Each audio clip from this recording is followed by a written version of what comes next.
Welcome to the final whistle.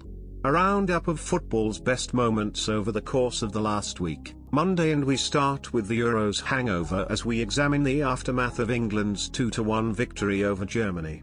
Ella Toon is channeling her inner Jack Grealish as she heads off to Ibiza in her celebrations. Also, I can give you an exclusive insight into Germany's notes during the game, and they were right. It came home. The victory has opened people's minds after the failings of Gareth Southgate in the final, and Twitter may just have found his replacement. Back to transfer business, and Chelsea have opened talks to sign Marc Cucurella from Brighton as they look to hijack the Manchester City deal. That's not the only deal Chelsea look to hijack as they seek to steal Frenkie de Jong from Manchester United, although Frenkie's stance still stays strong. I'm not leaving. I'm not leaving. I'm not fucking leaving! I wonder where they got their transfer strategy from though. However, they still live in fear of the monster that is Barcelona amid their interest in a left back. Tuesday and very little happened, so here's young Manchester United talent Isaac Hansen all inked up, and he's not even 18. For anyone wondering, the text on his arm is one of Rashford's best Twitter. And here's a Spurs fan desperately pleading the validity of a pre-season Aldi Cup that they won almost 10 years ago. Wednesday, where the results of an investigation revealed that on a list of the top 10 most abused players, 8 were from the red side of Manchester United, a fact that shocked the world. What? Nah, I never knew that. This is the fandom hates on their player of the season and players player of the season, who were the only two good performer last season, because one wants to leave because the board is poor and can't make signings, and Manchester United have a poor squad. Exactly what all Manchester United fans say to De Gea, who gets hate from Dean Henderson fans despite him stating his despise for the club and desire to play against whilst still at the club. Elsewhere, this Chelsea fan who ordered a Sterling pre-order shirt got a little bit of a surprise.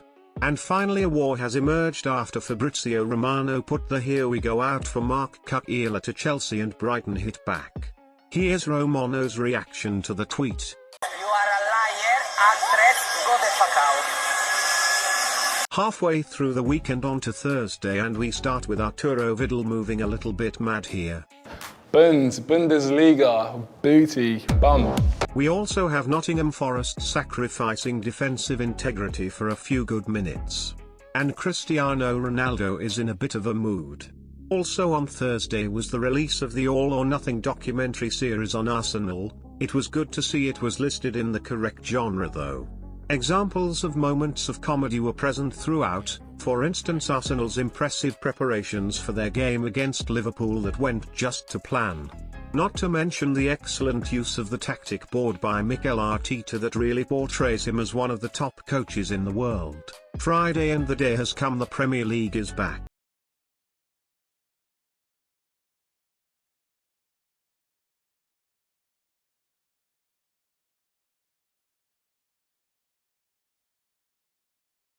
Yes, we are all prepared for the first game of the season, and fans across the world were all hoping for one result.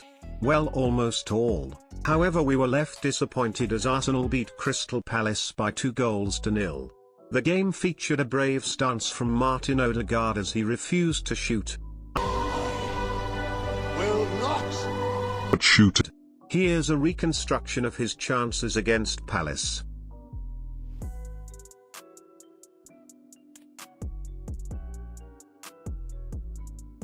After the game, it was good to see Arsenal fans not getting carried away by the result. Also on Friday, Marc Cucurella was announced as a Chelsea player in spectacular fashion. After Brighton's announcement said there was no agreement slamming Romano, here's how Chelsea announced the deal. Talking on Romano, he was on smoke all week and felt validated after the announcement. In their farewell message, Brighton even managed to add the wrong Cucurella. No wonder he left. The Premier League continued on Saturday, starting with Liverpool-Fulham, where the newly promoted side stunned the champions as the sides drew 2-2. The Fulham goals both came from Alexander Mitrovic as he proved to the world he is Premier League quality and reaffirmed to the world that Trent can't defend his back post. Mitrovic really did just dunk on him. After the game, it was good to see Jurgen Klopp accepted the dropped points graciously and without any ex-cono he blamed the dry grass. Elsewhere, and Leeds v Wolves saw a flare-up at the end of the game between Jesse Marsch and Bruno Lage after Marsch's Leeds side took all 3 points. Here is some exclusive leaked dialogue of the dispute. In other games, Bournemouth and Newcastle beat Villa and Forest by 2-0, and Tottenham brushed aside Southampton 4-1. In the final game of the day, Chelsea beat Everton 1-0 in a pretty drab game. This carried over to debutant Dwight McNeil, although Sky Sports did not rate his replacement. After the game, Kai Havertz put out his social media post, although spoke of the clean sheet as if he was a defender. Although that may explain his lack of goal output while at Chelsea. Sunday, and the first game of the day was Manchester United vs Brighton. This was United fans' optimism before the game.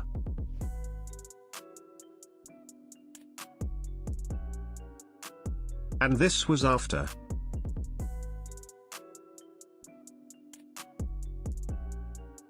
Yes, Manchester United started their season with a 2-1 loss to Brighton at home.